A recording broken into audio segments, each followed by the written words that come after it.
मंडळी नमस्कार. काल म्हणजे दिनांक 5 जुलैला आपण जे लाईव्ह घेतलं त्यामध्ये जे प्रश्न अनुत्तरित प्रश्न राहिले त्याचे उत्तरं म्हणजे काल जी माहिती सांगितली 5 जूनच्या लाईव्हमध्ये कापूस आणि सोयाबीनची पहिली फवारणी आणि सद्य परिस्थिती आणि त्या माहिती व्यतिरिक्त जे प्रश्न आहेत ते आपण आज प्रश्न आणि उत्तरं बघणार आहोत. पहिला प्रश्न आहे की वानू आता बऱ्यापैकी कमी झाले आहेत पण अजूनही काही प्रमाणात आहेत, तर त्यासाठी उपाय काय करावा. तर वानूसाठी सगळ्यात चांगले रिझल्ट आपल्याला कार्टाप हायड्रोक्लोराईड हे कार्टाप हायड्रोक्लोराईड ग्रॅन्युअल फॉर्ममध्ये 2 प्रकारचं कार्टाप येतं, एक फवारणीचं आणि एक दाणेदार कार्टाप येते. तर 4 किलो कार्टाप हायड्रोक्लोराईड रेतीमध्ये मिक्स करून एका एकरात जर फेकलं तर वानूला खूप सुंदर कंट्रोल त्यानं मिळतो आहे. त्यानंतर सोयाबीन पेरले 5 दिवस झाले, पाणी पडला नाही, जमिनीतून गरम वाफ निघत आहे, तर सोयाबीनवर काही परिणाम होईल का. निश्चितच जमिनीतून वाफ येते म्हणजे जमीन थंड झाली नाही आणि त्यात आपण पेरणीची घाई केल्यामुळं उगवण शक्तीवर त्याचा परिणाम होऊ शकतो. तुरीला एक बाजू जागा मोकळी आहे, दुसऱ्या बाजूला नाही, शेंडे खुडता येतील का. एक बाजू जर मोकळी आहे तर आपल्याला प्रयोग करून पाहावं लागेल. आपण आत्तापर्यंत असं कधी केलं नाही किंवा एक बाजू मोकळी आणि एक बाजू नाही आहे मग काय परिणाम होईल. तर आपण काही भागात प्रयोग करून पहा आणि आम्हालासुद्धा सांगा. कापूस पहिला डोस DAP पोटॅश दिले, दुसरा डोस युरियासोबत सल्फाबूज द्यावेच लागेल का, कृपया सांगा. द्यावंच लागेल असं नाही. जर सल्फर दिलं तर त्याचे आपल्याला सल्फरमुळे अन्नद्रव्याचा उचल वाढतो. सल्फर हे दुय्यम अन्नद्रव्य म्हणून काम करते. नत्रस्फुरत पालाशाचं उचल चांगला होतो. असे अनेक फायदे सल्फरमुळे होतात. जर आपली इच्छा असेल तर दिलंच पाहिजे असं कंपल्सरी नाही आहे. आम्ही सर्व शेतकरी व्हाईट गोल्ड ट्रस्टसोबत आहोत. लोकांना हे पचवल्या जात नाही. आपले कार्य अनमोल आहे. धन्यवाद. कॉटनवर हिटवीड आणि एजिलसोबत ट्रायकोडर्माची फवारणी चालेल का. 2 दिवस अगोदर खत दिले आहे. तर ट्रायकोडर्मा फवारणीमध्ये आपल्याला वापरण्यापेक्षा ट्रायकोडर्मा हा जमिनीतून वापरायचा. कुठल्याही पिकाला जमिनीत चांगला ओलावा असताना त्याला वापरू शकता. कपाशीला तणनाशक मारल्यावर 8 दिवसांनी खत दिले तर चालेल का. तण जोर करील का. नाही, जर तणनाशक मारलं तर तणनाशकाचा प्रभाव तणावर दिसणं चालू होईल आणि खत द्यायला तुम्हाला हरकत नाही. तुम्ही खत दिल्याबरोबर तणनाशक वापरलं तरी चालेल किंवा तणनाशक वापरल्यानंतर 2-4 दिवसात जरी खत दिलं तरी चालेल. तूर 15 दिवसाची आहे, सरत्यानं पेरली आहे, विरळली आता केली तर काही अडचण येईल का. मजुरांची अडचण असते 15 दिवसाच्या तुरीला. तर विरळणी केली तर चालेल 15 दिवसालाही, पण आपण 25 दिवस यासाठी सांगतो की काही झाडं आपोआप मरतात, काही झाडांचा मूळकूज लागते. तर हे जे कमी व्हायचे ते सगळे कमी होऊन 25 दिवसाच्या दरम्यान नंतर मॉर्टिलिटी जे मरण्याचं प्रमाण आहे ते जास्त दिसत नाही नॅचरल. त्यामुळं 25 दिवसाला सांगतो. पण मजुराची अडचण असेल तर तुम्ही 15 दिवसालाही विरळणी करू शकता. माझं सोयाबीन पीक 40 दिवसात झालं आहे आणि माझ्या शेतामध्ये सोयाबीन दाट झाली आहे, तर लिओसिनसोबत कीटकनाशक आणि बुरशीनाशक 0:34 फवारणी करावी का. तर 40 दिवसाचं सोयाबीन जर असेल तर लिओसिन तुम्ही फवारू शकता. ताबडतोब लिओसिन फवारा. पंपाला 50 मिली हे प्रमाण तुम्हाला जास्त वाटत असेल पण 50 मिली शिवाय आणि फूल लागल्याबरोबर फवारल्याशिवाय त्याची वाढ थांबत नाही. आणि याच्यासोबत तुम्ही 0:32 घेऊ शकता. कीटकनाशकसुद्धा घेऊ शकता. सोयाबीनला 30 ते 35 दिवसात झेनॉप मारायचे आहे, त्यासोबत लिओसिन 50 मिली टाकले तर चालेल का की वेगळं मारावं लागेल. आणि झेनॉपचा डोस सांगावा. तर 30-35 दिवसात झेनॉप मारा तुम्ही, त्यासोबत लिओसिन 50 मिली घेऊ शकता. आणि झेनॉप आपण खोडमाशी आणि आळ्या या दोघांच्या नियंत्रणासाठी 15 मिलीचा डोस सांगतो आहे. आपण जर एकरी 150 लिटर पाणी वापरत असाल तर मग 10-12 मिली वापरलं तरी चालेल.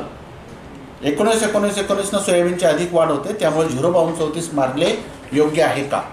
तर आपण तेच सांगतोय, जर जास्त वाढ होत असेल तर 19-19 वापरू नका.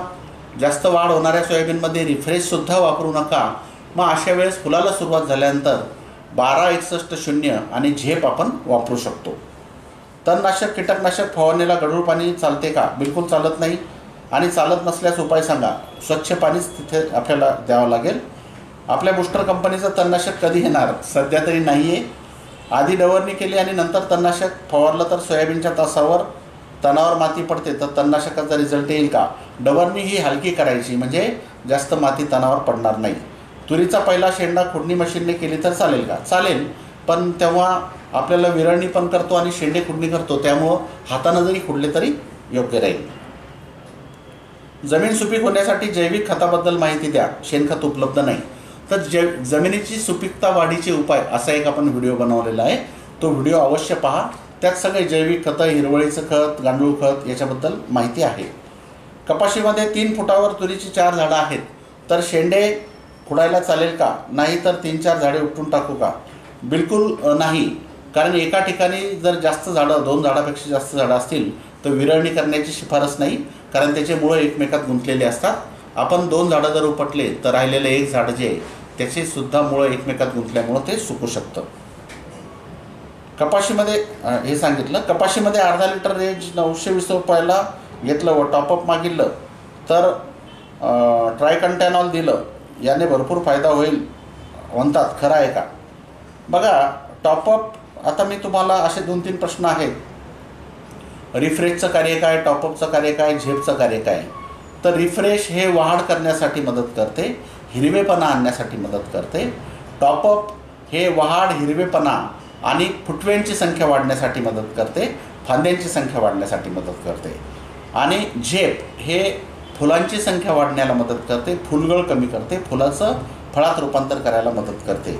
मात्र ट्रायकंटॅनॉल हे ढगाळ वातावरण म्हणजे फोटोसिंथेसिस वाढवण्यासाठी, जेव्हा सतत ढगाळ वातावरण राहतं तेव्हा ट्रायकंटॅनॉलची आम्ही सुद्धा शिफारस करतो. पण या टॉपअपच्या ऐवजी ट्रायकंटॅनॉलचा तिथे फारसा फायदा होणार नाही. माझे सोयाबीन खूप दाट झाले, उपाय सांगा. बघा, बऱ्याच शेतकऱ्यांचं सोयाबीन दाट झालं आहे, पण आता विरळणी करणं तर शक्य नाही, खूप मजूर लागल. आपण त्यामुळं सांगत होतो उगवणशक्ती तपासा. काही शेतकऱ्यांनी घाबरत जास्त बियाणं एकरी टाकलं, उगवणशक्ती चांगली असल्यामुळे ते जास्त दाट झालं आहे. तर आता जर विरळणी करू शकत असले तर ठीक आहे, नाही तर दुसरा कुठला उपाय नाही. फक्त त्याची वाढ थांबवण्यासाठी लिओसिन फूल लागल्याबरोबर साधारणतः 40 दिवसाच्या दरम्यान 50 मिली फवारा. आणि यानंतर लक्षात ठेवा की या सोयाबीनची उगवणशक्ती तपासल्याशिवाय कधी पेरायचं नाही. उगवणशक्ती तपासल्यामुळं किती टक्के आहे, किती आपण एकरी बियाणं पेरायचं याचा आपल्याला अंदाज मिळतो. कपाशी पेरणीबरोबर खत दिले नाही तर मग कोणती खते द्यावी? जर लागवडीबरोबर खत दिलं नसेल तर जेवढं लवकर होईल तेवढ्या लवकर जे आपण खताचा पहिला डोस सांगितला ते देऊ शकता. 10-26-26 आहे, 20-20-0-13 अधिक पोटॅश आहे, DAP अधिक पोटॅश आहे. आता जर तुम्हाला 5-7 दिवसापेक्षा जास्त दिवस झाले असेल तर मग पहिला आणि दुसरा डोस एकत्र करूनच तुम्ही द्या. आणि खताचं संपूर्ण व्यवस्थापन आपण 2-3 वेळेस सांगितले, त्यामध्ये पाहून तसं करा. लोक म्हणतात की सोयाबीनवर तणनाशक फवारले की उत्पन्न कमी होतं, हे खरं आहे का? बघा, तणनाशकामुळे उत्पादन कमी होतं असं नाही, काही प्रमाणात जमिनीतले जीवाणू कमी होऊ शकतात. आणि तणनाशकाचा वापरच आपण यासाठी करतो की मजुरी महाग झाली, मजूर मिळत नाही आणि वेळ निघून जाते, त्यामुळे तणनाशकाचा वापर करतात. पण योग्य वेळी योग्य तणनाशक योग्य अवस्थेत जर आपण वापरलं, जास्त वापर न करता वर्षातून एखाद वेळेस जर तणनाशक फवारलं तर त्याचा काही फारसा वाईट परिणाम होत नाही. 5 एकर सोयाबीन व तुरीची पेरणी आहे, त्यामधील सोयाबीन जास्त प्रमाणात वाढले तर दुसरा फवारा घेताना लिओसिन झेनॉप झेप 12-0 सोबत फवारले तर केव्हा फवारावे? लिओसिनमुळे तुरीच्या वाढीवर काही फरक पडेल का? लिओसिन झेनॉप 12-0 हे 30 ते 35 दिवसानंतर तुम्ही घेऊ शकता. आणि शक्यतोवर तुरीवर जास्त प्रमाणात ते जाऊ देऊ नका, पडू देऊ नका, फारसा परिणाम तुरीवर होणार नाही. बुस्टर 9305 335ला फुले किती दिवसाला यायला सुरुवात होते? पेरणीपासून लिओसिन किती दिवसाला फवारावे? 9305ला साधारणतः 30-32 दिवसाला फुलाला सुरुवात होते आणि 335ला साधारणतः 38 दिवसाच्या दरम्यान फुलाला सुरुवात होते. तर त्या दरम्यान 1-2 दिवस त्यानंतर म्हणजे 35 दिवसाच्या दरम्यान 9305ला, 40 दिवसाच्या दरम्यान 9305ला आपलं 335ला आपण लिओसिन फवारू शकता. माझं सोयाबीन थोडं पातळ झालं आहे, तर मी तणनाशकाची फवारणी केली तर फांद्या वाढीसाठी औषध नाही टाकलं तर दुसऱ्या फवारणीत चालेल का? ठीक आहे, मी परत सांगतो एकदा, पातळ झालेल्या सोयाबीनला तुम्ही आपलं टॉपअप जे आहे फांद्या करण्यासाठी त्याचा फार फायदा होतो. टॉपअपचा फवारा द्या. पातळ झालेल्या सोयाबीनला सुद्धा जास्त फांद्या आल्यामुळं त्याची भरपाई तुम्हाला काही प्रमाणात तरी निघेल. नमस्कार, मी पेरणीसोबत ॲथॉरिटी फवारणी केली आहे. पेरणी करून 40 दिवस झाले, आता माझ्या शेतात तण नाही, तर डवरणी करू की नाही? तर 40 दिवस म्हणजे फूल लागण्यापूर्वीच आपण डवरणी केली पाहिजे. पण आता ताबडतोब जर केली तर आपल्याला हरकत नाही, 40 दिवस झाले असेल तर. पण तसं पाहिलं तर आपली जी डवरणीची शिफारस आहे ती 15-20 दिवसाच्या दरम्यान पहिली, किंवा मग एकच जर करायची तर दुसरी 30 ते 35 दिवसाच्या दरम्यान आपण करा म्हणतो. 40 दिवसानंतर फूल लागल्यानंतर शक्यतो डवरणी करायला आपण शिफारस करत नाही. पण नुकतीच फुलाला सुरुवात झाली असेल तर ताबडतोब डवरणी आपण करू शकता. झेनॉफसोबत 1261 चालते का? चालते.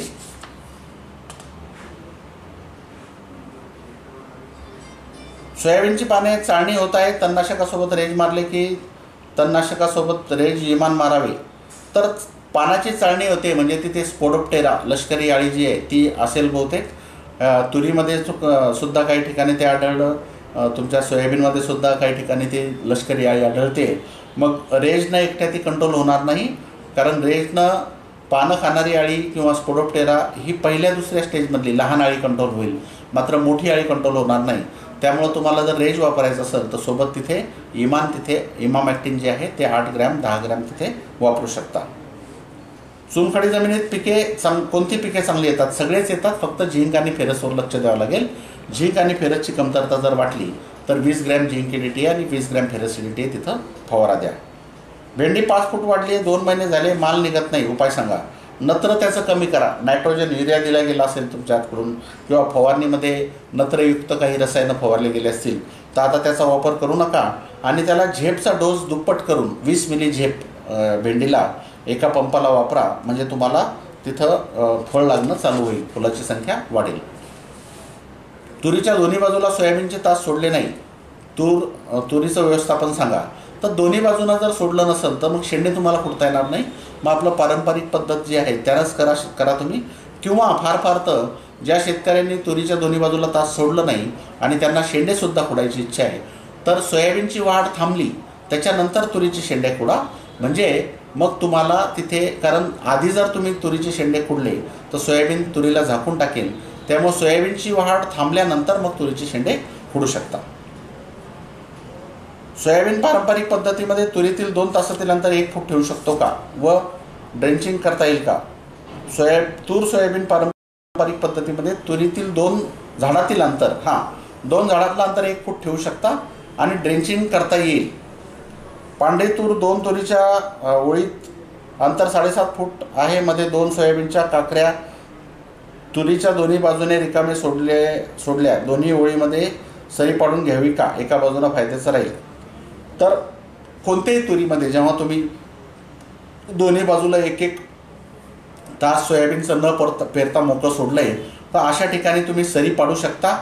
त्या सऱ्या जर पाडल्या तर तूर आपोआप ओरंब्यावर येईल आणि दुसरे बेडसुद्धा याचा सोयाबीनचं बेड तयार होईल. म्हणजे BBF पद्धत आपोआपच तयार होईल. दोन्ही बाजूनं जरी तुम्ही सऱ्या पाडल्या तर चांगलंच आहे, उत्तमच आहे. मी 4 एकर उडीद पेरला आहे, तर उडदावर पण रेज फवारावे लागेल का? उडीदवर पण खोडकिडा येतो का? कारण माझा उडीद पेरण्याची पहिली वेळ आहे. तर उडीद, मूग, तूर आणि सोयाबीन या 4ही पिकावर खोडकिडा येतो. सोयाबीनवर याचं प्रमाण जास्त असतं, पण उडदावर सुद्धा खोडकिडा येतो. त्यामुळे रेज जर तुम्ही तिथं फवारलं तर फायदा होईल. 10-26-26 आणि रायझर जी दिले, दुसरा डोस युरिया द्यायचा आहे, सल्फाबूस्ट आणि PSB युरियासोबत टाकावे का? एकरी किती टाकावे आणि त्यापासून काही फायदा होईल का? सल्फाबूस्ट आणि PSB सोबत द्यायचं नाही, त्यामुळे आता सल्फाबूस्ट देऊ शकता किंवा कोणताही सल्फर WTG युरियासोबत किंवा दुसऱ्या डोसमध्ये द्या. आणि तिसऱ्या डोसमध्ये मग आपण PSB KMB हे आपण जीवाणू देऊ शकतो. सल्फरसोबत शक्यतोवर जीवाणू, कॉपरसोबत सल्फरसोबत द्यायचे नाही. तुरीला ट्रायकोडर्मा पावडरची ड्रेंचिंग केव्हा कशी करावी व 15 लिटर पंपाला प्रमाण किती घ्यावे? तर तुरीचा मर रोग जो आहे, उबळणे तूर जी आहे, उधळते जी तूर, तर त्यासाठी ट्रायकोडर्मा आपण एका एकरात साधारणतः 1 ते 2 किलो, मग तुम्ही 10 पंपाचं नोझल काढून एका पंपात 100 ग्रॅम टाकलं तर 1 किलो एकरी जाईल. 200 ग्रॅम टाकलं एका पंपाला तर एकरी 2 किलो जाईल. तर 100, 150 किंवा 200 ग्रॅम आपल्याला ट्रायकोडर्मा एका पंपाला टाकून पंपाचं नोझल काढून मग ते बुडाशी टाकायचं आहे. चांगला ओलावा असताना भरपूर पाऊस पडल्यानंतर आपल्याला हे ड्रेंचिंग करायचं आहे. तुरीचं पानं जांभळ्या कलरची झाली आणि त्याला बारीक छिद्र आहेत, काय फवारू? खत अजून दिलं नाही कारण पाऊस नाही. पाऊस पडल्याबरोबर एक 19-19चा फवारा द्या, ती प्रॉब्लेम तुमचा अडचण सॉल्व्ह होऊन जाईल. पहिल्या वेळेस तुरीचे शेंडे खुडल्यानंतर बुरशीनाशकाची फवारणी करणे आवश्यक आहे का? बघा, शेंडा फुटल्यानंतर बुरशीनाशक कधी फवारायचं? जर शेंडा फुटल्यानंतर पाऊस पडण्याची शक्यता किंवा ढगाळ वातावरण असेल तर. आणि कोणतं बुरशीनाशक? साधं तुम्ही साप पावडर म्हणजे कार्बन डायझिमॅथिक मँकोझेब घेऊ शकता किंवा कॉपर ऑक्सीक्लोराईड घेऊ शकता. यापैकी कोणतंही साधं बुरशीनाशक जरी फवारलं, पण पावसाची शक्यता किंवा पावसाळा वातावरण ढगाळ वातावरण असेल तर, आणि उघाड जर असेल तर मग त्याच्यावर कुठलं बुरशीनाशक फवारण्याची गरज नाही. लिंबूची 300 झाडं लावली आहे. झाडं 5 वर्षाची आहे, पण काही झाडं पिवळी पडतात आणि ती मरतात आणि ती मुळाशी कोरडे पडते, कायमस्वरूपी तोडगा सांगा. तर याला फायटोथेरा हा रोग आहे लिंबाला. लिंबू, मोसंबी आणि संत्र्यामध्ये मूळकूज जी होती ती फायटोथेरा आहे. आपले झाडं असे पिवळे पडून मरतात, तर आपल्याला वर्षातून 2-3 वेळेस किंवा दर 3 महिन्याला ट्रायकोडर्मा किमान 100 ग्रॅम प्रति झाड याचं आळवणी तुम्हाला करावं लागेल. तर तुम्ही वर्षातून 3-4 वेळेस ट्रायकोडर्मा जर त्याला दिला तर फायटोथेराला काही प्रमाणात तिथं थांबवू शकता. मी व्हाईट गोल्ड ट्रस्ट पद्धतीने तूर लागवड केली, पण पाऊस न पडल्याने कमी उगवली. मग मी त्यामध्ये अजून टोपे लावावी का? आता दोन्ही तुरीमध्ये 15 दिवसाचा फरक पडला तर यामध्ये शेंडे खुडणी कधी करावी? तर तुम्ही तुरीमध्ये 15 दिवस, 20 दिवस, कितीही दिवस झाले आणि गॅप पडला असेल तर तूर लावू शकता परत. तुरीमध्ये फूल सोबतच येते, त्यामुळं खाडे भरायला वेळ जरी लागला तर चिंता करू नका. फक्त शेंडे खुडताना, पहिले शेंडे खुडताना फक्त तुमचे आधी लावलेल्या तुरीचेच खुडा, दुसरीचे खुडू नका. दुसऱ्या वेळेस खुडताना मग दोन्हीचे खुडा. मला तुमच्या पद्धतीने नोखळ तूर पेरायचे आहे, पण अजून योग्य पाऊस नसल्याने पेरणी झाली नाही. तर 15 जुलैनंतर पेरणी केली तर शेंडे खुडू शकतो का? तर 15 जुलैच्या दरम्यान तोपर्यंत जर झाली तर शेंडे खुडू शकता तुम्ही. फक्त जास्त उशीर झाला तर मग आपल्या व्हाईट गोल्ड पद्धतीनं 15 जुलैच्या पुढे, समजा 20 जुलैच्या पुढे जर गेलं तर मग या पद्धतीनं करू नका. कारण इथे मग जास्त उशीर झाल्यामुळं त्याला फांद्या किती प्रमाणात वाढतील, त्याची वाढ कशी होईल याच्याबद्दल शंका आहे. मग तिथं झाडाची संख्या आपल्याला वाढवायची उशीर जर झाला तर. 15-20 जुलैपर्यंत जर झाली, नॉर्मल पेरणी झाली तर तुम्ही आपल्या पद्धतीने करू शकता. मात्र 20 जुलैच्या पुढं जर गेलं तर झाडाची संख्या वाढवून तिथे मग आपल्याला शेंडे खुडायचे नाही, फक्त झाडाची संख्या वाढवायची आहे. तुरीची धूळ पेरणी केली तर चालेल का? कारण आपल्या हवामान अंदाजानुसार 8 तारखेपासून पाऊस पडणार, तर 7 तारखेला तूर पेरणी केली तर चालेल का? चालू शकतं, काही अडचण नाही. फक्त थोडंसं जास्त दाट आपल्याला लागवड करावं लागेल किंवा पेरणी करावं लागेल. जर जोराचा पाऊस पडला तर ते दबलं तर ते काही बियाणं उगवणार नाही. त्यामुळे थोडंसं दाट जर केलं तर नंतर विरळणी केली तरी चालेल. तूर खूप पातळ निघाली, आता तीळ पेरून खाडे भरले तर चालेल का? पातळ निघाली तर परत तूर लावू शकता तुम्ही त्यात. तीळ घेतल्यापेक्षा परत पुन्हा जर तूर लावली, 8-10 दिवसाचा, 15 दिवसाचा गॅप झाला तरी चालते. शाखेत रेज, शॉकअप एकत्रित करून फवारू शकतो का? शाखेत रेज आणि शॉकअप एकत्रित फवारू शकता, काही अडचण नाही. सोयाबीनमध्ये डवरणी नाही केली तर चालेल का? तणनाशक फवारे केले तर चालेल का? जर योग्य वेळी योग्य प्रमाणात तणनाशक तुम्ही फवारलं असेल आणि डवरणी करायला अडचण नाही, तुमच्याकडे बैलजोडी नाही किंवा करू शकत नाही, वेळेवर होत नाही, तर डवरणी नाही केली तरी चालेल. पण डवरणी केली तर थोडंसं ऑक्सिजन मुळांना मिळतो, वरचा मातीचा थर मोकळा होतो. जसं हे आता मध्ये गॅप पडला, त्या गॅपमध्ये डवरणी केलेली असली तर जमिनीत ओलावा म्हणजे ओलावा उडून जाण्याचं प्रमाण थांबते. त्यामुळं केलं तर फार चांगलं, नाही केलं तरी चालते. पण तण नियंत्रणासाठी तणनाशकाचा योग्य फवारा आपला झालेला पाहिजे. माझे सोयाबीन 8 जूनची लागवड केली आहे. 28 मेला 20-20-013 बेडवर खत फेकून दिलं आहे, तर आता परत खत दिलं तर चालेल का? काही गरज नाही, तुम्हाला परत खत द्यायची आवश्यकता नाही. ट्रॅक्टरनं फवारणी करायची, 200 लिटरची टाकी आहे, त्यामध्ये 2 एकर होते. तर रेज किती टाकावी? तर 2 एकराला तुम्हाला 160 मिली रेज वापरू शकता तुम्ही. 200 लिटरला 160 मिली म्हणजे 2 एकरामध्ये 160 मिली रेज वापरायला हरकत नाही. कपाशीला दुसऱ्या खताचा डोस सोबत सल्फर दिल्याने काय फायदे होतात सांगितलं आहे मी. दुसऱ्या डोसला उशीर झाला आहे तर दुसरा आणि तिसरा बरोबर दिला तर चालेल का? कपाशीला पाणी दिलं आहे तर दुसऱ्या डोसला उशीर झाला तर दुसरा आणि तिसरा डोस तुम्ही एकत्र करू शकता, काही अडचण नाही. सोयाबीन तूरमध्ये तणनाशक सोबत रेज आणि शॉकअप आणि टॉपअप वापरलं तर चालेल का? माझे सोयाबीन पातळ झाले आहे म्हणून टॉपअप वापरावे वाटते. तर शॉकअप वापरायची गरज नाही तुम्हाला. तणनाशकासोबत रेज आणि टॉपअप जर वापरलं तरी चालेल. मग तिथे शॉकअपच्या ऐवजी टॉपअपसुद्धा तुम्हाला थोडंफार काम करेल आणि टॉपअपमुळं फुटवेसुद्धा तुमच्या सोयाबीनला चांगले येतील. तर तणनाशक, टॉपअप आणि रेज हे तुम्ही तिथं वापरू शकता.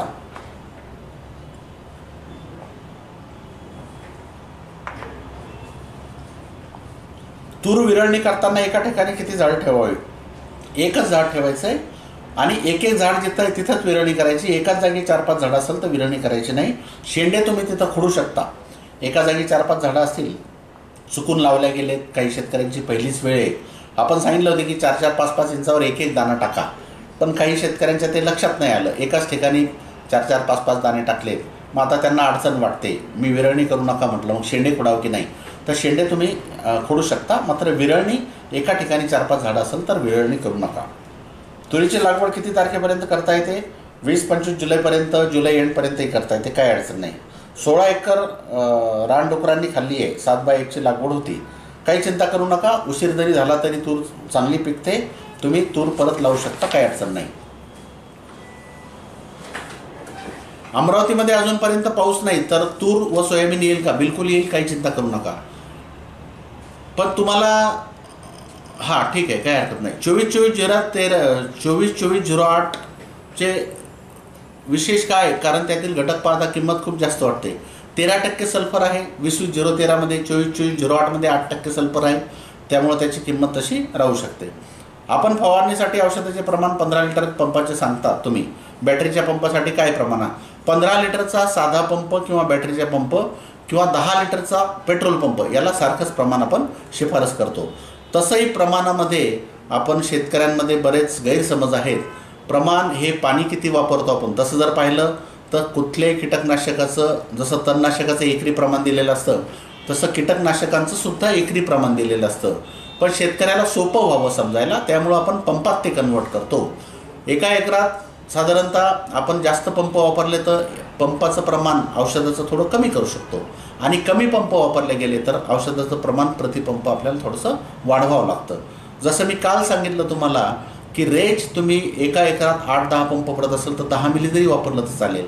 पण तेच पंप 2 कमी होते, 6 पंप पडतात तर 12-13 मिली, आणि 4 पंप पडत असतील तर 15 मिली वापरावं लागेल. तसंच झेनॉपबद्दल सांगितलं की झेनॉप एका एकरात जर तुमचे 8-10 पंप पडत असतील तर तुम्ही 10 मिली वापरलं तरी चालेल. 6 पडत असतील तर मग 12-13 मिली, आणि 4-5च पंप पडत असतील तर मग तुम्हाला 15 मिलीपर्यंत इथे डोस घ्यावा लागेल. वांग्यामध्ये झेनॉपचं प्रमाण किती वापरावे? वांग्यासाठी हे उत्कृष्ट अळीनाशक आहे. वांग्यावरची अळी या झेनॉपमुळं खूप चांगली कंट्रोल होईल. तर वांग्याच्या शेतकऱ्यांनी झेनॉप नक्की वापरून बघा.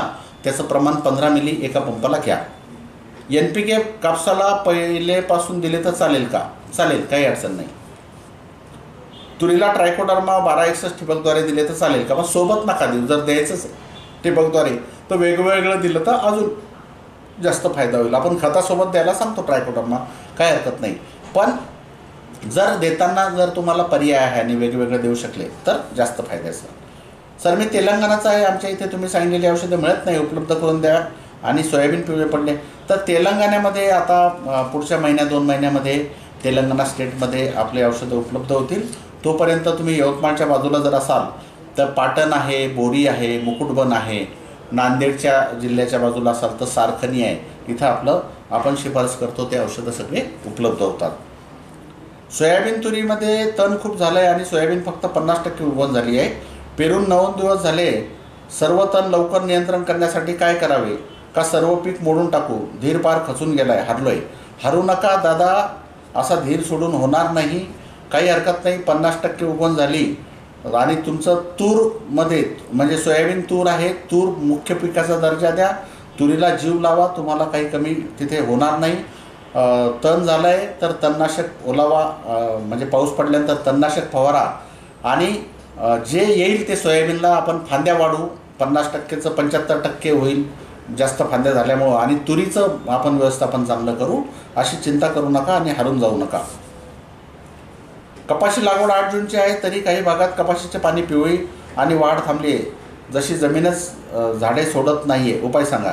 मी कालसुद्धा सांगितलं आहे, कापसामध्ये पिवळे आणि लाल झाडं पडले. त्याचं मुख्य कारण त्याचे मुळं जे आहेत त्याची मुळाची वाढ थांबली आहे. तर मुळाची वाढ चांगली व्हावी. मुळांमध्ये काही ठिकाणी कूज आहे. मुळं जर सडले असतील तर कॉपर अर्धा किलो, आणि रायझर 1.5 ते 2 लिटर. पण मुळं सडले नाही, कुजले नाही, तर मग सल्फर 1.5 किलो आणि रायझर 1.5 लिटर याचं ड्रेंचिंग आपण एका एकरात करा. काकरी सिंगर सुपर फॉस्फेट 10-26 टाकली. आता पुढील डोस कोणता द्यावा? कपाशी लागवड 8 जूनची आहे.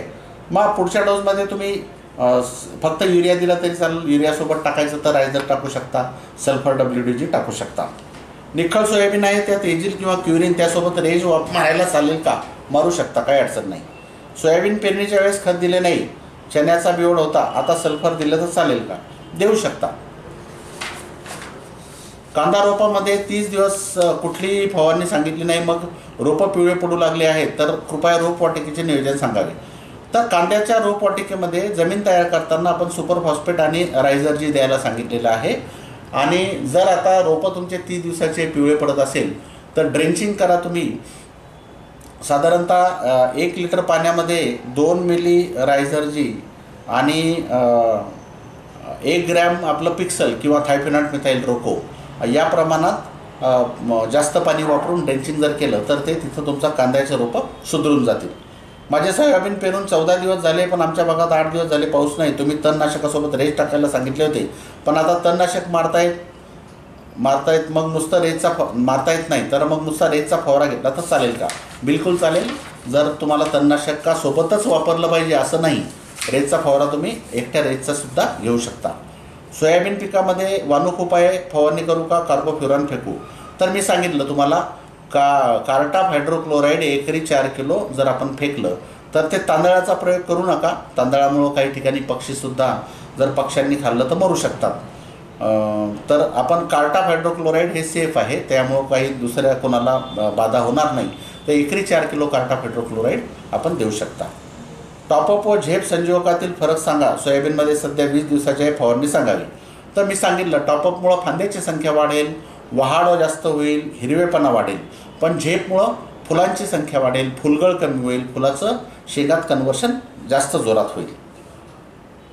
फंटॅक प्लस किंवा झेपचा डोस वाढवला तर सोयाबीनची वाढ थांबून फुलाची संख्या वाढेल का? हो असेल तर नेहमीचा डोस आणि डबल डोस किती? बिलकुल चांगला प्रश्न आहे तुमचा. बरेच वेळेस लिओसिननं सुद्धा वाढ थांबत नाही किंवा लिओसिन चुकीच्या वेळी वापरलं जातं, तेव्हा आम्ही सुद्धा सांगतो की झेपचा डोस डबल करा. त्यामुळं काय होतं, म्हणजे झेपचा 10 मिलीचा डोस आहे प्रतिपंप, पण जर आपण 20 मिलीचा डोस केला तर त्याच्यामुळं फुलाची संख्या प्रचंड वाढते. आणि फुलाची संख्या प्रचंड वाढली म्हणजे अन्नद्रव्य जे आहे ते फुलाकडं कन्वर्ट होतं. त्यामुळं व्हिजिटेटिव्ह वाढ जी आहे, कायिक वाढ, तिला मिळणारं अन्नद्रव्य फुलाकडं जातं, शेंगा रूपांतर होण्यात जातं. त्यामुळं वाढ नियंत्रित होऊन फुलाची संख्या वाढते. तर 10 मिलीच्या ऐवजी तुम्ही 20 मिली झेपचा किंवा फंटॅक प्लसचा डोस करू शकता.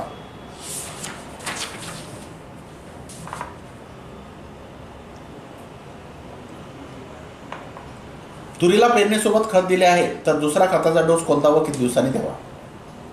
पहिला डोस दिला पुरेसा आहे, नंतर खत दिलंच पाहिजे असं काही नाही. द्यायचंच असेल तुम्हाला तर मग तुम्ही महिना 1.5 महिन्यात कधी 20-20-013 वगैरे देऊ शकता.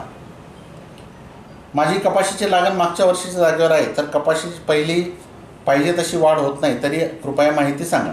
त्याला तुम्हाला खताचा डोस थोडासा वाढून द्यावा लागेल. एक ड्रेंचिंग करा त्याला. त्या ड्रेंचिंगमध्ये रायझर 1.5 ते 2 लिटर किंवा खतासोबत रायझर 5-10 किलो टाका. सल्फर WDG जर खतासोबत टाकलं तर 1.5-2 किलो टाका. किंवा ड्रेंचिंगला 1.5 litre riser, 1.5 kilo sulphur, calcium nitrate 4 kilo 200 litre पाण्यात टाकून एका एकराला ड्रेंचिंगसुद्धा करू शकता. पातळ झाल्यावर सोयाबीनला काय उपाय आहे? मी सांगितलं टॉपअप फवारा.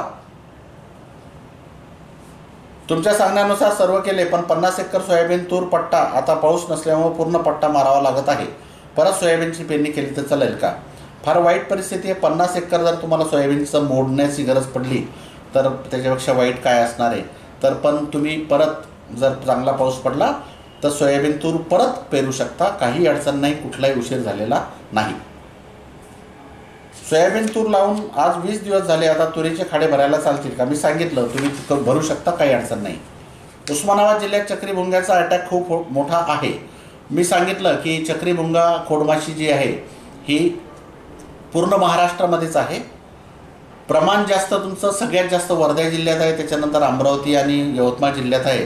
पण मग कोणताही जिल्हा घेतला आम्ही सगळीकडेच पाहिलं तर अटॅक त्याचा वाढतोय. त्यामुळे या खोडमाशीला नियंत्रित करणं काल जे तुम्हाला सांगितलं 5 तारखेच्या लाईव्हमध्ये, त्याच्या सगळे उपाययोजना जर आपण केले तर काही प्रमाणात आपण किंवा चांगल्या प्रमाणात खोडमाशीला आळा घालू शकतो. आमच्याकडे पाऊस नाही आहे तर रेज फवारू शकतो का? ओल पण नाही आहे, जर ओलही नाही जमिनीत आणि पाऊसही नाही तर मग फवारणी कीटकनाशकाची टाळा. मग एक पाऊस पडल्याबरोबर मग फवारणी तुम्ही करू शकता. सर, आकाशवाणीवर आज तुमचा कार्यक्रम ऐकला, खूप आनंद झाला. हो, आकाशवाणी परभणी केंद्रावर 1305 मेगाहर्ट्झवर दर सोमवार आणि दर गुरुवारी 7:40 सकाळी 7:40ला परभणी आकाशवाणी केंद्रावर आपण जसं आपण लाईव्ह घेतो तसाच दर सोमवारी आणि दर गुरुवारी सकाळी 7:40ला आपला कार्यक्रम असतो. आणि ज्या ज्या परिस्थिती आपण जशी माहिती सांगतो तशी त्याच्यावर 10 मिनिटाचा कार्यक्रम असतो. आता सोबतच बारामती केंद्रावर सुद्धा 90.8 FM त्याच्यावर सुद्धा आपले कार्यक्रम प्रसारित होत आहे. ज्यांना ज्यांना शक्य झालं त्यांनी ते कार्यक्रमसुद्धा ऐकू शकता. 3 एकर सोयाबीन हरिण व मोरांनी खाऊन टाकलंय, खूप वाईट वाटत आहे, काय करावं?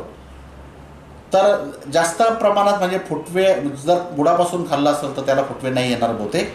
मग थोडंसं वाट पहा, जर आले फुटवे तर चांगली गोष्ट आहे, नाही तर मग आपल्याला तिथं वखरून तूर पेरू शकता, सोयाबीन तूर पेरू शकता, काही करू शकता, काही अडचण नाही. रेतची फवारणी करते वेळेस अंगाला झोंबते, मजूर फवारणी करायला टाळाटाळ करतात, तर तुम्ही अंगाला तेल लावायला सांगा, नंतर फवारणी करा, मग ते एवढं झोंबणार नाही. सोयाबीन पेरून 15 दिवस झाले परंतु पाऊस नसल्यामुळे तणनाशक फवारू शकलो नाही व डवरासुद्धा झाला नाही. 1-2 दिवसात पाऊस झाला तर प्रथम तणनाशक फवारावं की डवरा करावा? तर पहिले डवरणी करून घ्या, नंतर तणनाशक फवारा पाऊस पडल्यानंतर. पहिल्यांदा मी सोयाबीन पेरतोय, रेहांश लावलं होतं तरी वानू सोयाबीन खाऊन टाकलं. दुबार पोलीस लावून पेरणी केली तर रेहांची फवारणी केली तर चालेल का? रेहांची फवारणी करायची गरज नाही तुम्हाला. आता बीज प्रक्रिया करायची असते खोडमाशीसाठी, आणि जर आता तुम्ही पेरणी केली आहे तर मग आता रेजचा फवारा तुम्ही 15 ते 20 दिवसादरम्यान करू शकता. मला 30 ते 35 दिवसादरम्यान इंडॉक्सिकार फवारायचे आहे, त्यासोबत 1261 आणि लिओसिन फवारता येईल का? फवारता येईल. उडदावर लाल्या रोग आहे, तसेच पाने वाकडे होत आहे, कोणती फवारणी करावी? लाल्या म्हणजे तुम्हाला त्यात चेक करावं लागेल, खोडात अळी आहे का? असेल तर रेज किंवा इंडॉक्सिकार सांगितलं मी तुम्हाला, झेनॉप ते फवारा. आणि ते जर नाही आहे पण लाल ठिपके जर असतील तर मग त्याला ट्युबिकनॉझॉल अधिक सल्फर हे जे येते बुरशीनाशक त्याचा फवारा द्या. सोयाबीनमध्ये दाणेदार आणि सल्फर टाकल्यात आले, सल्फर जास्त होईल का? नाही, फार जास्त काही होणार नाही. तुम्ही सांगता ती औषधी पश्चिम महाराष्ट्रात सातारा साईड कुठे भेटेल काय? तर आदर्श कृषी सेवा केंद्र सातारा इथं आम्ही शिफारस करतो, ते औषधी वगैरे सगळं मिळतील. आणि यापुढे आता अजून पश्चिम महाराष्ट्रामध्ये जास्त ठिकाणी आपल्याला उपलब्ध ठेवावं लागेल, कारण आपण दर महिन्याच्या दुसऱ्या गुरुवारी पश्चिम महाराष्ट्र आणि मराठवाड्यासाठी ऊस उत्पादक शेतकऱ्यांसाठी महिन्यातून एकदा दुसरा गुरुवार, दर महिन्याचा दुसऱ्या गुरुवारी आपण ऊस उत्पादन वाढण्यासाठी कार्यक्रम घेणार आहे लाईव्ह संध्याकाळी 7 वाजता. आणि चौथ्या गुरुवारी हळद, अद्रक आणि कांद्याबद्दल सुद्धा कार्यक्रम घेणार आहे. आणि त्यामुळं मग आपल्याला तिथे उपलब्धता पश्चिम महाराष्ट्रात सुद्धा बऱ्याच ठिकाणी मिळेल. तुम्ही सांगितल्याप्रमाणे मी पेरणी केली, 3 तास सोयाबीन आणि 1 खाली व नंतर तूर परत 1 तास खाली, परत सोयाबीन. आता माझं पीक 12 दिवसात झालं आहे. आता मधल्या रिकाम्या जागेत सरी काढून ठेवली तर चालेल का? बिलकुल चालेल. ज्या ज्या रिकाम्या तासं सोडले आपण तिथे सरी पाडून घ्या, काही हरकत नाही. तुरीची वाढ लवकर व्हावी यासाठी टॉपअप मारले तर चालेल का? 20-25 दिवसांनी. तुरीची वाढ लवकर कशाला करून घेता? सध्या काही नाही, नका करू. शेंडे वगैरे खुडल्यानंतर जर एखादा फवाऱ्यात टाकायचं टाका, नाही तर तिला नैसर्गिकरित्या वाढू द्या, काही अडचण नाही. माझ्याकडे मागच्या वर्षीचे 12 पंप शाखेत तणनाशक उरलेले आहे, त्यासोबत अमोनियम सल्फेट पाण्याने भिजून सर्व खराब झाले, तर फक्त लिक्विड शाखेत फवारले तर रिझल्ट मिळेल का? किंवा त्यासोबत स्टिकर चालेल का? हां, शाखेत जर तुम्हाला मारायचं तर अमोनियम सल्फेट जर नाही आहे तर त्याच्याऐवजी मग तुम्ही तिथे शॉकअप वापरा 40-50 मिली, आणि स्टिकरसुद्धा वापरा, मग तुम्हाला रिझल्ट येतील. मिरची पिवळी पडत आहे, उपाय सांगा. आणि मिरचीमध्ये ग्लायफोसेट किती दिवसापासून फवारू शकतो? आता मिरची पिवळी कशामुळं पडते? मुळं चांगले आहेत का? मुळाला काही बुरशी आहे का? पाणी कमी जास्त आहे का? अन्नद्रव्य कमी जास्त झाले का? हे सगळं पाहण्यासाठी आपण मिरचीचा आपला जो एक व्हिडिओ आहे तो पहा, त्याच्यानुसार सगळं नियोजन करा. फवारणी व्यवस्थापन, खत व्यवस्थापन, आणि त्याच्यानंतरही काही अडचण असेल तर दर महिन्याच्या 1ल्या, 3ऱ्या आणि 5व्या गुरुवारी आपले चित्रकार सर मिरचीबद्दल लाईव्ह घेतात, मिरची आणि भाजीपाला पिकांबद्दल, त्यामध्ये तुम्ही विचारू शकता. सोयाबीन करता 100% फुलधारणेसाठी चांगल्या कंपनीचं टॉनिक सांगा, महाग असलं तरी चालतं. नाही, महाग सांगत नाही तुम्हाला, वाजवी किमतीतच आपण झेप हे चांगलं गुणवत्तेचं फुलाची संख्या वाढण्यासाठी झेपचा फवारा देऊ शकता. सर तुमची औषधं महाग आहेत, प्रति लिटर काही औषधं महाग आहे, मी सुद्धा मान्य करतो. पण प्रति एकर किंवा प्रति पंप जर त्याचा खर्च आणि त्याचा जर आपण फायदा पाहिला तर निश्चितच ते तुम्हाला स्वस्त वाटतील. कारण आपल्याला एकरी किती औषध लागतं, त्याचा खर्च किती होतो आणि त्याच्यामुळं फायदा किती होतो याचा जर आपण हिशोब केला तर नक्कीच ते आपल्याला स्वस्त वाटतील. त्याप्रमाणे आपण हिशोब ठेवून त्याचा फायदा किती झाला ते सुद्धा गणित करा आणि त्याच्यानंतर निष्कर्षाला या. अजूनपर्यंत पेरणी झाली नाही तर सोयाबीन बियाणे किती किलो पेरावे? नॉर्मल जे आपण आधी पेरतो तसंच पेरणी करा. 15 जुलैपर्यंत कुठल्याही बियाण्यामध्ये वाढ करण्याची गरज नाही. आपण तणनाशकासोबत कीटकनाशक वापरायला सांगता ते चुकीचे नाही का? मला चुकीचं वाटत नाही. मी एक शेतकरीच आहे, त्यामुळं शेतकऱ्याच्या अडचणी, एकदा तणनाशक फवारा, परत कीटकनाशक फवारा, ते पंपाचं भाडं, मजुराचं भाडं, ते टाळण्यासाठी मग आपण तणनाशकासोबत कीटकनाशक सांगतो.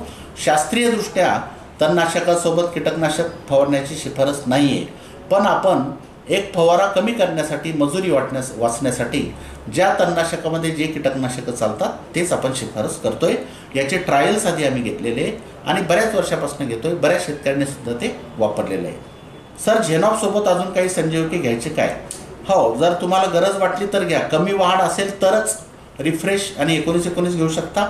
आणि वाढ व्यवस्थित आहे, फुलाला सुरुवात झाली तर झेप आणि 12-61-0 घेऊ शकता.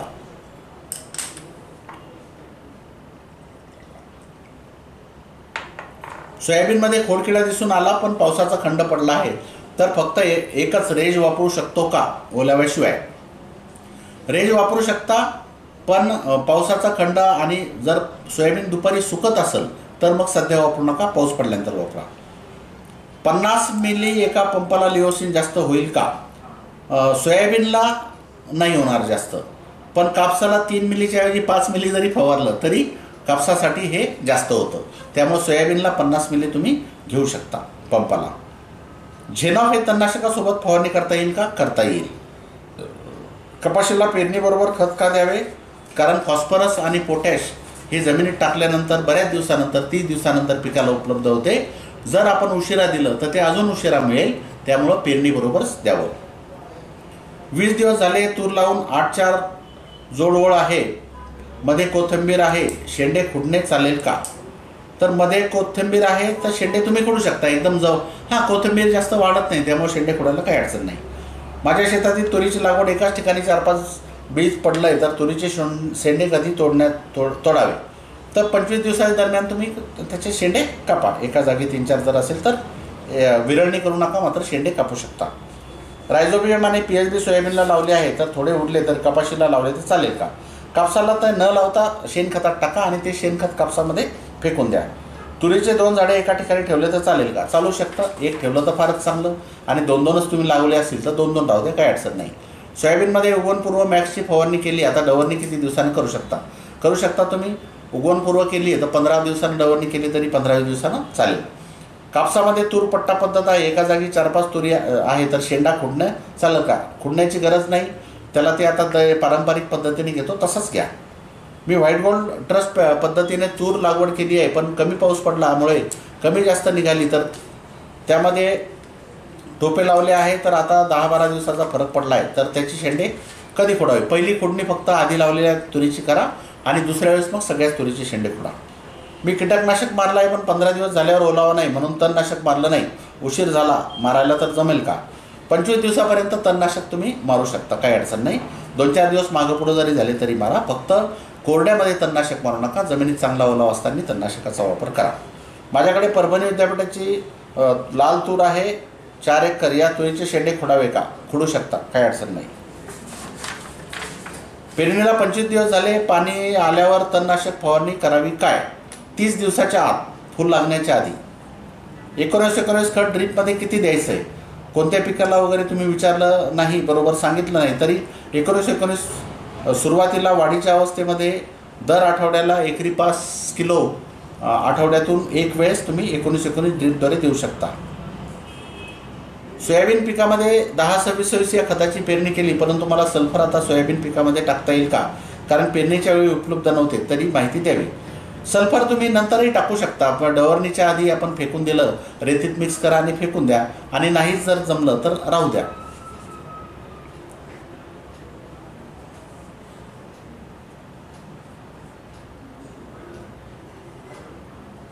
मारुतीला 20 दिवस झाले, आता खाडे भरायला जमतील का? कोणतीही तूर असू द्या, तुम्ही 8-15 दिवसाच्या नंतर खाडे भरू शकता. त्याच्यामध्ये 20 दिवसाचा जरी फरक पडला तरी खाडे भरू शकता.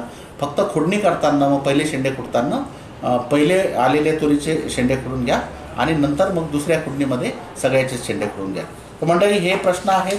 जर काही प्रश्न सुटले असतील तर कमेंट बॉक्समध्ये जाऊन तुम्ही विचारू शकता. आणि परत आपण भेटूया आता गुरुवारी 8 तारखेला. पण त्यामध्ये विषय आहे आपला आपलं मराठवाडा आणि पश्चिम महाराष्ट्राच्या ऊस उत्पादक शेतकऱ्यांसाठी टार्गेट 100 टन ऊस उत्पादन.